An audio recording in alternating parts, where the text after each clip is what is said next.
She's very lucky to have you. And just because you and I aren't in love with each other doesn't mean that we can't be friends. Really? Whew. I really didn't want to hurt you, Marinette. You seem like such an awesome person.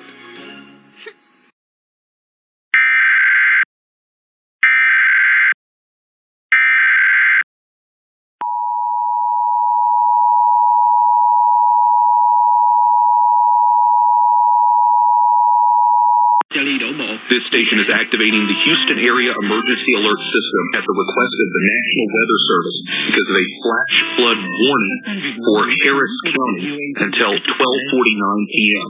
Again, the station is activating the Houston Area Emergency Alert System at the request of the National Weather Service because of a flash flood warning in Harris County until 12:49 p.m. The National Weather Service says there's widespread street flooding across parts of the greater Houston area.